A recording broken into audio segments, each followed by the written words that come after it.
Greetings, this is Peter Piper, NYC, with another interview with Brian Levine about this year's Las Vegas International Pipe Show. Hear the inside scoop on all of the details of the 2023 show, directly from the organizer. It's bigger by 50% and very international. I had a great time speaking with Brian. I know you'll enjoy it as well. Well, Brian, I just wanted to say thanks for making the time to once again visit with me and the channel. And it just seems like yesterday we did this, which is like almost a year ago, which I can't really believe about the whole time period that has gone by. It's amazing. My wife and I were just talking about how quickly the summer went by, and now we're in September here, and football season has started, and there's brown leaves out on the trees, and yeah, like, wow, it's incredible. It's totally incredible. Yeah. And last year's show, and we'll get into that more in detail in a moment, was the first, I say, renaissance of the show, as it were, and it was fantastic. I know this year is even going to be much more significant in the sense of people knowing about it and attending and so forth. But let's start with just, even though many people I'm sure know who you are, let's just start with a little Reader's Digest bio on yourself. Little bitty one. Yeah, I'll bring the micrometer out. We can crunch it down.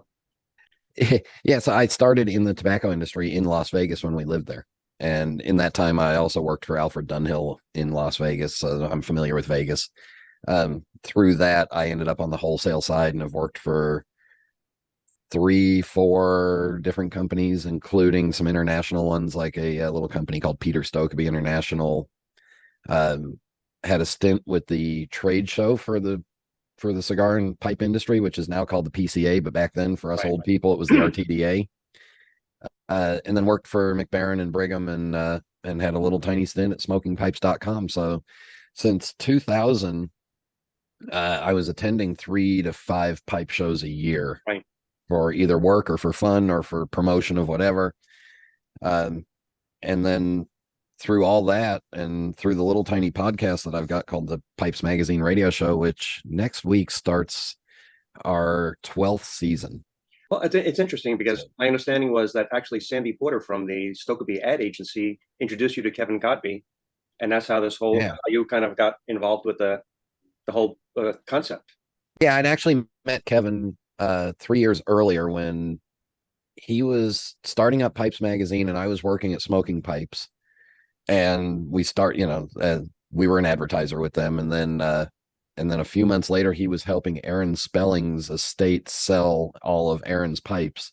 So the first time I really met Kevin was in 2010 at the Chicago Pipe Show. Mm-hmm. And then 2 years later, he came to me and said, I've talked to 2 different people, and both of them said, you're the one to do this. And one was Sandy Porter, rest in peace. And the other one was Greg Pease, who I'd like to kill sometimes, but I love like a brother. Right. And now we'll be, next week will be episode number 575. As the old Frank Sinatra song is, like, as you get older, you realize that how time passes so fast. Yeah. Like if you're driving 60 miles an hour and you're looking out of the windshield, the movement seems at a certain rate. Look out the side window. And you're still going only 60 miles an hour, but your life is passing you by much faster when you look out the side window than when you're looking through the windshield. And I think that is how I view getting a little bit older, is that when you're younger, you're looking out the windshield and life is going at a certain speed. You're going at the same speed, but it seems like it's going at a certain speed. And when you get a little bit older, you're looking out the side window and it's passing much faster. And that's getting more and more important to me, because like my favorite memory from the most recent Chicago Pipe Show, which I had a fantastic time there, was getting a chance to sit at a table in the smoking tent between Fred Janusik in his early 80s on one side and Dino in his early 70s on the other side. And these are guys that, are part of a Zoom group that we're familiar with, and just getting a chance to sit there and be in between them and listen to them and talk to them. And at one point, the discussion got a little slow, so I put my head on Dino's shoulder, and he's got a very cushy shoulder. Yeah. But getting those moments where you can breathe them in are more and more important to me than, walking around looking at thousands of pipes. Well, I think it's with most anything, the tangible items draw you to something, but it's the people and the experience that keeps you coming back, and the things you remember the most. You know, you got a pipe, it's a great pipe. Let's say you could replace this, maybe not with the exact thing, or maybe with a different one, or maybe you'll decide to trade it and so on. But the friendships you make and the relationships you make are extraordinary. You know, we live in a fortunate time where we can use a prosthetic or a substitute somewhat with these Zoom conversations or Instagram or YouTube and so forth.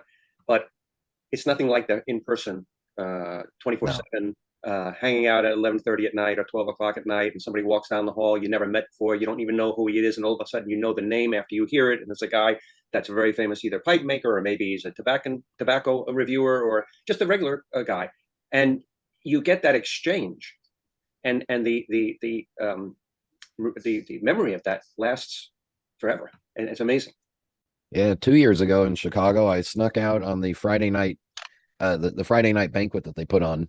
Yeah, I snuck out the side door because I saw a spot to go out and have a quick smoke, and I grabbed a cup of coffee and I had it. And 5 minutes later, I'm standing there talking to Tom Eltang and Mike McNeil from McClellan. It was just the three of us on a service ramp by a dumpster, drinking coffee and smoking. And we did that for like 25, 30 minutes. And it was, just fantastic. Yeah, it was like kids in the neighborhood. You know, like when I grew up in New York, and, you'd sit on your stoop. Yeah. And people would come by, kids would come by, and after school or whatever, you'd hang out and do things, and you'd go to someone else's house for dinner.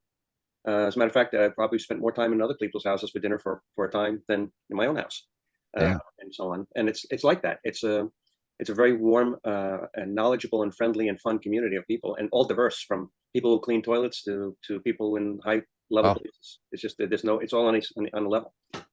Yeah, and the one thing that truly connects us is that we all love the pipe, and we all want to know more about the pipe and tobacco, and we want more experiences from it. Yeah, doesn't matter how rich you are or how formally educated you are. Right. Yeah. It's never-ending knowledge also, that no matter what there's always something that someone will say and will bring up a problem that you've had and you didn't know how to solve it, whether it's moisture in a tobacco, different kind of tobacco, somehow a different style of packing tobacco. May not be the exact thing, but it'll be a tip, that missing little tip that you go, oh man, I got to try that, because three of the most celebrated and most written doctors of pipes: Rich Esserman, who's been smoking a pipe for over 40 years, Fred Hanna, who's coming up on probably 35 years of smoking a pipe, and Rick Newcomb. The three of them, the key thing that they all have in common is that all these years, and when we talk, they're still asking me questions. Yeah, well, Fred has among them also, Fred has a very inquisitive mind. Yeah, and he's very modest, and he'll say, what is that? What do you mean, like exactly? Or what? Tell me about that. And he may have experienced it in different ways, but he's thirsty to get someone else's take on it, or someone else's view, and to think about it, and then it expands it, in that way. And I think that other three people you mentioned, it's all similar, that they're quite modest in their way, and they ask questions. Yeah, they don't want to know. They don't want to tell you what your favorite pipe should be. They want to know why your favorite pipe is your favorite. They want to know why you enjoy the tobacco you enjoy. They don't want to tell you, oh, you're doing it wrong. Right. Well, and I like the controversy.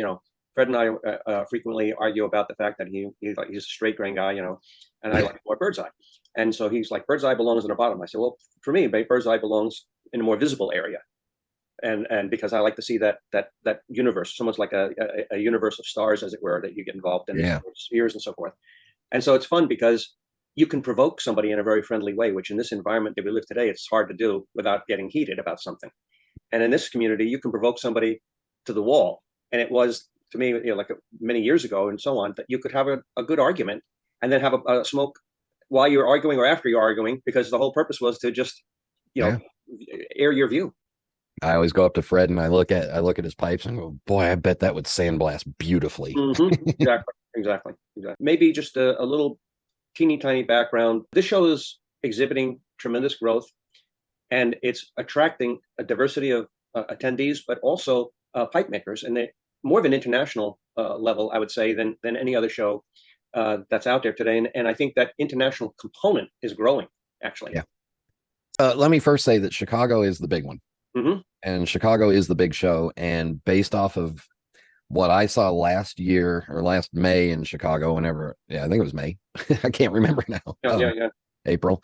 Um, we'll be about half that size Hmm. if we're lucky. We'll be about half that size, and that's really comfortable for us because the Las Vegas International Pipe Show started as a reiteration of the West Coast Pipe Show, which bounced around through California and Reno and Vegas, and then this current iteration was restarted in 2009 by a guy named Steve O'Neill, along with Marty Pulvers.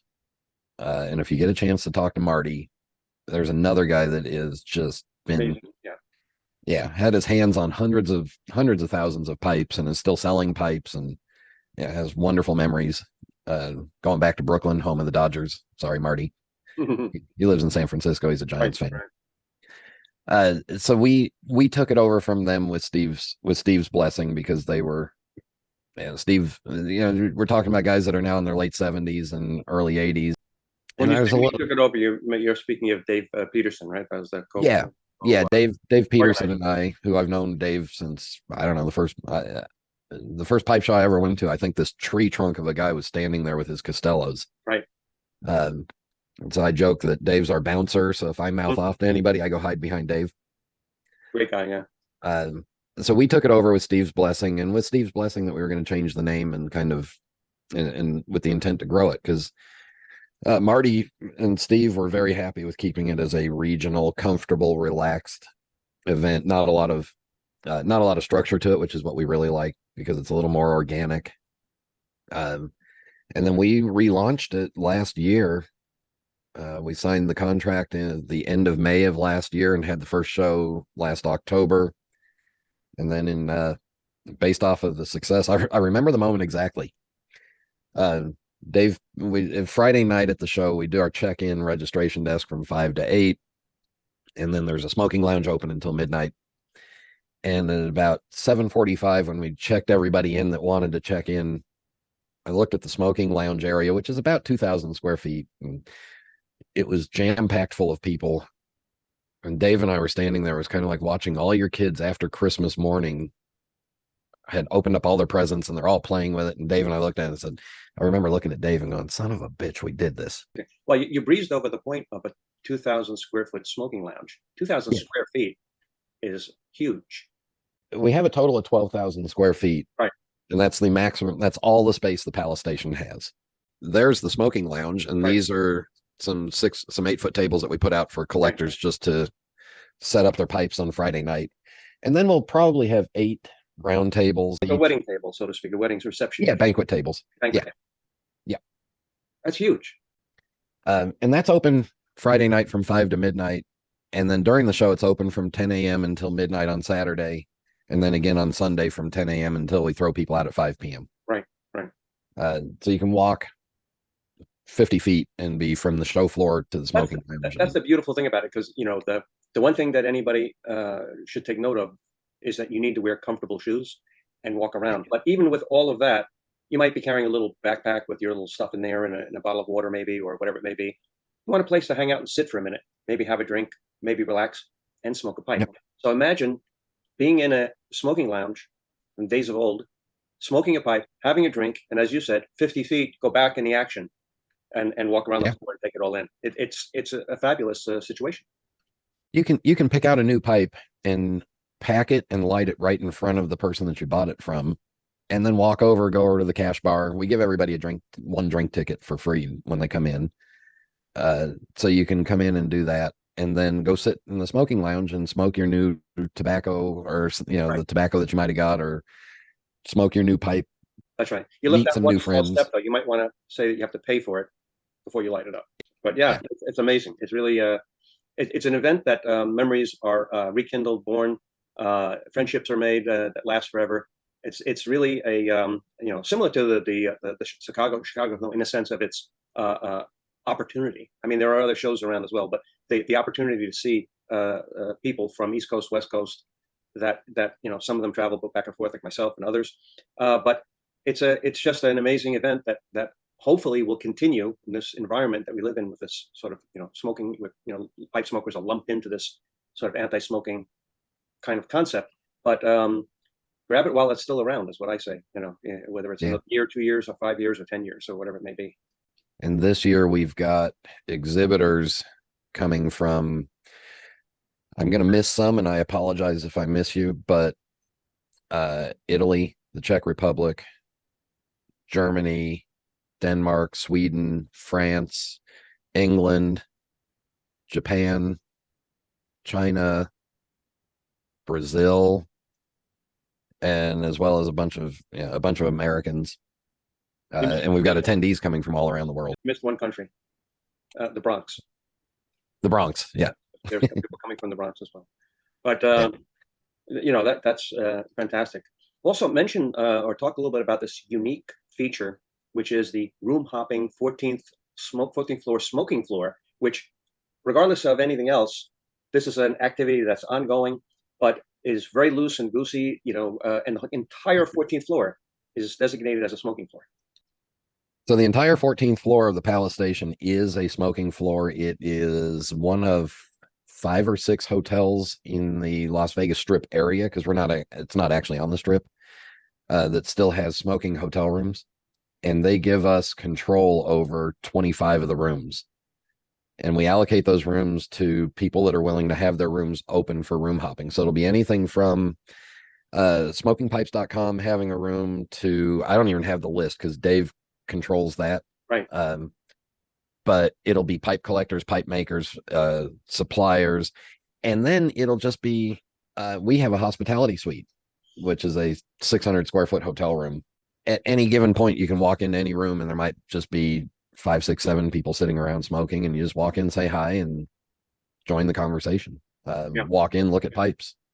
In a lot of cases, I know of some people that have spent their entire budget on Thursday or Friday and never, they're done by the time the show opens on Saturday morning, and all they do is hang out and visit. Right. Yeah, that's very true. So another thing that I wanted to bring up at the moment, which was that as of the recording of this broadcast, the rooms are sold out at the hotel. And it doesn't mean that you can't attend the show, because you still get a ticket to the show. It just means that you could stay in a nearby hotel, which some of them I think you're listed on the Vegas Pipe Show website. Last year we had 110 rooms on Friday and Saturday nights. That was the peak quantity of rooms occupied by show attendees. This year they allowed us to go up to 160, and that was the maximum amount of rooms that they would allocate to us, because the hotel still needs rooms for their regular guests that come and gamble and stay there on the weekends and so on. So we had an almost 50% increase in room reservations. That kind of tied into us also increasing our table sales from 79 to right now we're at 106, and we're capped out because we can't do any more. The other part, though, beyond that, is that there will be a live social media station there, kind of reporting live as it's happening, what's going on. And I think there'll be some video and some audio component going on, and rotating people who are going to be involved in that whole podcast. Maybe you can talk about that a little bit, because for those who can't attend the show for whatever reason, it's a way that they could participate via social media. And maybe you could speak to that for a moment. I know there will be a couple of live streams during the show. You just have to find out which channels are doing it and when they're doing it. We provide those live streamers with a high-speed internet access code for free so that they can do their live streams. And it's a way for us to say, first of all, YouTube and Instagram are great communities for pipe smoking. Some of the Facebook groups are great communities. So we want to make sure that people that can't attend can still get a taste of what's going on. And the YouTubers that are coming out, we want to give you a space where you can get some lighting and get some electricity for free and set up and do your stuff. Yeah. And be part of the show. It's, part of going to a pipe show is it's interactive. I know this year Tom Eltang's coming. So, if Peter Piper wants to sit down with Tom Eltang, give you a space where there's some lighting and stuff to do that, and ask him questions and talk to him. He's only been making pipes for 40 plus years. So. Exactly. Yeah, no, it's fantastic. It's we were talking prior to the broadcast a moment about the economics of it and so on, and sort of an expensive thing to go to, but the value is really what I'd like to talk about. It's not so much the expense, which it is sizable, but the value of being able to have international pipe makers and people traveling from around the world, literally in one place. You can basically visit several continents by going to one location and seeing things that you've never seen before. You might be able to trade something, you might be able to buy something, or just seeing what's available, just the whole array of creative work that isn't displayed necessarily on social media or on the internet. There's a lot of pipe makers that don't participate in that manner, and you never get a chance to see it unless you are dealing with them, or you happen to know where to look, or it's on a distributor's site or whatever it may be. You still can't pick up the pipe, hold it, touch it, feel it, speak about it, and then have the memory that the pipe gives you afterwards. I got this pipe at the last show, actually, and by a pipe maker by the name of Gray Van Colenberg. Never heard of him before. Guy in Los Angeles, long hair, this and that, does all kinds of woodworking, makes actually wooden guitars for famous artists carve. And he had this pipe. He wasn't even selling it. He had it on him, actually. And the moment I saw it, I just said, all right, how much do you want for it? And I bought it on the spot. This memory will last forever, because it's not something that I would have had any opportunity to see or know about. And we've struck up a friendship going back to the whole concept of, the brotherhood, if you will, and just the community. And so it's an amazing opportunity to do it. And I would encourage you, even at this late date, if you can manage it, it's not such a big deal to go with an Uber ride from the venue to a nearby hotel once a day or twice a day, whatever it may be. I understand that, if you got to fly to Vegas and you got to spend 3 nights in a hotel, you're looking at, if you're coming from the Midwest or the East Coast, you're looking at $1,000 for the trip. But if you get there on Thursday and you stay Thursday night, Friday night, and Saturday night, you get to spend Thursday night doing the room hopping.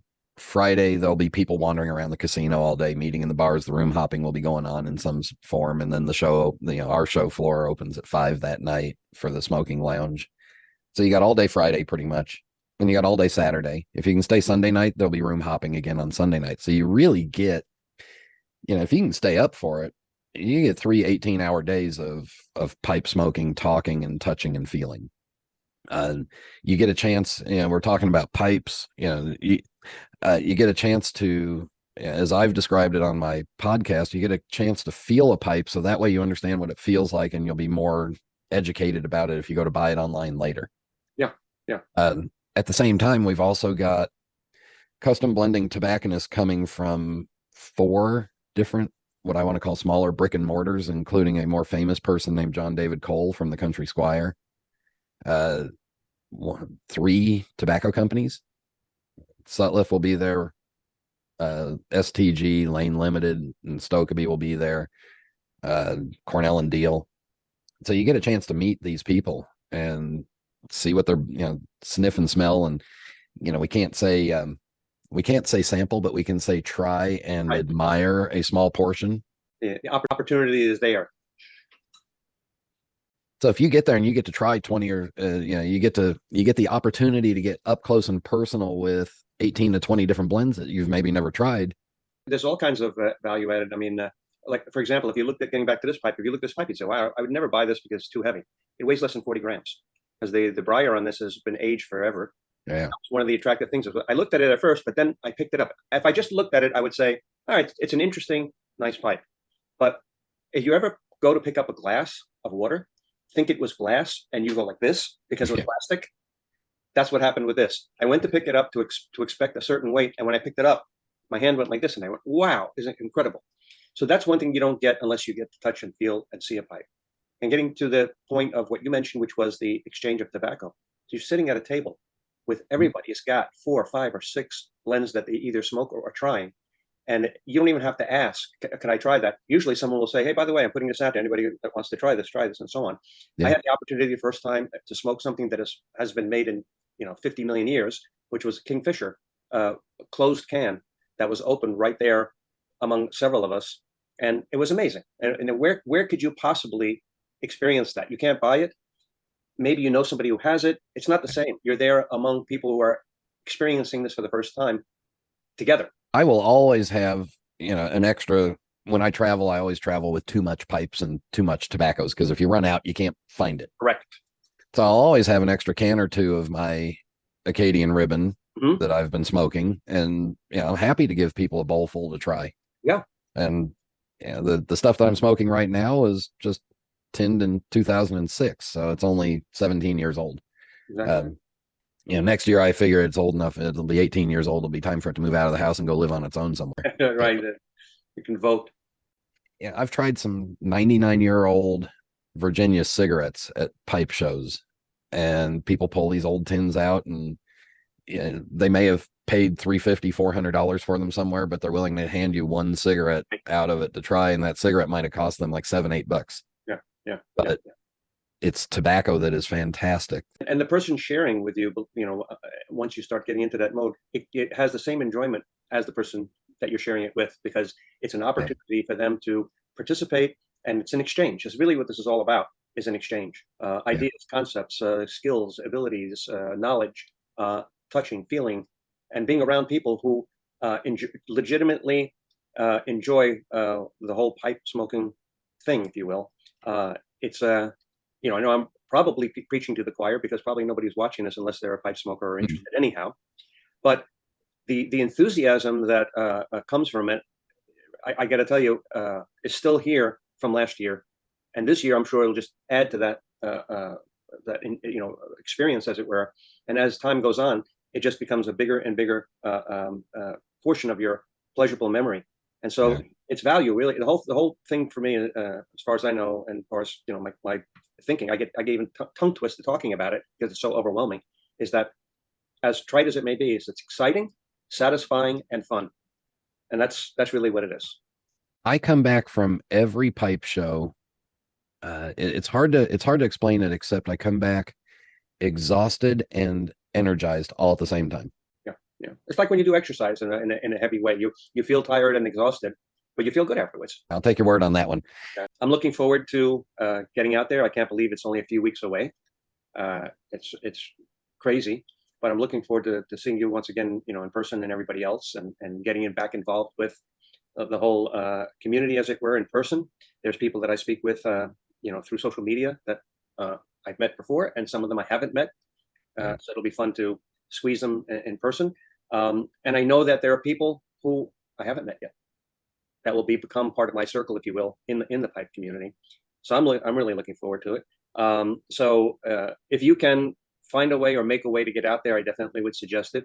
And if it's not possible, you'll be able to at least participate through some of the things that will be going on there. I know there will be a lot of people taking photos and videos and so on, and it'll be worth checking it out, because some of the people that come there will actually take videos of the tables and put like a business card in front of it and so on. So look out for that, because if you see something that attracts your eye on a table that you saw in a video, and there's a business card there, that's your immediate way of knowing what is possible, what was shown there that you couldn't see in person, but you can learn about it. But yeah, so and anywhere in the casino is also fairly smoking friendly, so you can take your pipe and walk up to a bar and sit there and smoke. The sports book doesn't like us, but we've covered pretty much what we could cover without boring everybody to tears with our long-winded dialogue. But I want to just also thank you once again for taking the time to be on the program, if you will, and share the information, and also to thank you and Dave Peterson for the hard work, and your wives for doing the other things and behind the scenes. It seems like the show runs smoothly, which it does, but the mechanism behind it is there's an all year preparation to get ready for the event, and then at the event there's a lot going on. So it's not and correct me if I'm wrong, but this is not a commercial enterprise per se to retire on. This is more of a labor of love, and maybe your trips are covered or some expenses are covered, but the fact of the matter is that without you and Dave doing this, frankly, there would be no International Pipe Show. It would be either a local show or no show. And so, there's a lot of gratitude that goes to you and Dave for taking this on and keeping it going. No, we appreciate it. We are also grateful to anybody that comes out, because it really is it's a community effort, and without everybody coming out, it would be Dave and I sitting in a very big room with our wives, sitting there smoking and talking to each other. So all you guys that come out, the exhibitors, the attendees, everybody, that's what makes it a show, and it's not so much us, but yeah, it's a labor of love, and hopefully this year it'll pay for our costs involved, and set us up for next year to build a better website. Mm-hmm. Mm-hmm. That's where the proceeds want to go from this year, is to build a better website for next year. Right. Well, with that, is there any other final comments that you'd like to make before we end, as it were, or anything? No, if anybody has any questions, go to vegaspipeshow.com. If you can't find it there, my email's there, Dave's email is there, and email out your questions, because the only stupid questions are the ones that go unasked. That's right. Also, why don't you mention just pipes, a smoking pipe, the pipe podcast, I should say. Pipes Magazine radio show, And available everywhere podcasts are. 574 episodes that are about an hour long each.